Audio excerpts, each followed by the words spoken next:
திமுக காங்கிரஸ் கூட்டணியில் தேமுதிக இணைய வேண்டும் என திமுகவும் காங்கிரசும் கருத்து தெரிவித்துள்ள நிலையில் திமுக கூட்டணி குறித்து பிரேமலதா விஜயகாந்த் விமர்சித்திருப்பது திமுக கூட்டணியில் தேமுதிக சேருமா என்ற ஐயத்தை ஏற்படுத்தியுள்ளது.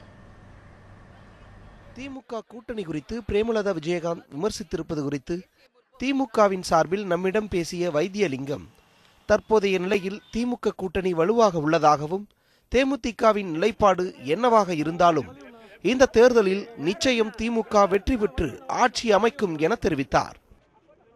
பிரேமலதா அவர்கள் சொன்ன கருத்து அவருடைய தனிப்பட்ட கருத்தாக நாங்கள் கருதவில்லை. என்றால் அவர் சொல்லிய பொழுது ஊடகங்களிலே இப்படி விமர்சனம் வந்திருக்கிறது என்பதை எடுத்துச் சொல்லியிருக்கிறார்.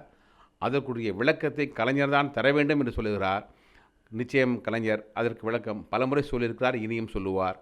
எனவே அவர் இந்த ஒரு மகத்தான பணியை, இந்த ஒரு ஊழல் ஆட்சியை, அராஜக ஆட்சியை அகற்றுவதற்கு துணை நிற்பார் என்ற நம்பிக்கை எங்களுக்கு இருக்கிறது. திமுகவின் மீது தொடர்ந்து கடுமையான விமர்சனங்களை தேமுதிக வைத்து வரும் சூழலிலும் தேமுதிகவை கூட்டணிக்கு அழைப்பது எப்படியாவது ஆட்சியில் அமர வேண்டும் என்ற திமுகவின் மனநிலையை காட்டுவதாக கூறுகிறார் மார்க்சிஸ்ட் கம்யூனிஸ்ட் கட்சியைச் சேர்ந்த அருணன். மேலும் தேமுதிக மக்கள் நல கூட்டணியோடு இணைய வேண்டும் என்பதே மார்க்சிஸ்ட் கம்யூனிஸ்ட் கட்சியின் விருப்பம் என்றும் கூறுகிறார். அதிமுக ஆட்சியை அகற்றுவது எவ்வளவு முக்கியமோ அதேபோல அதனிடத்தில் திமுக ஆட்சி மீண்டும் வருவதில் அர்த்தமில்லை என்று நான் புரிந்து கொள்கிறேன். ஆகவே இயல்பாகவே இந்த இரண்டும் இல்லாத ஒரு புதிய சக்தி மக்கள் நல கூட்டணி எழுந்திருக்கிறது.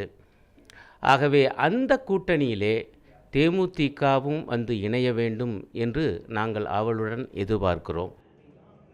அனைத்து கட்சிகளுமே ஆட்சிக்கு வர விரும்புவதாகவும், ஆனால் யாரும் தனித்து போட்டியிட தயாராக இல்லை என்றும் கூறும் அறிவுச்செல்வன், நாம் தமிழர் கட்சி 234 தொகுதிகளிலும் தனித்து களமிறங்கியிருப்பதாகவும், கூட்டணி தயவின்றி மக்களின் ஆதரவோடு நாம் தமிழர் கட்சி வெற்றி பெறும் என்றும் கூறுகிறார்.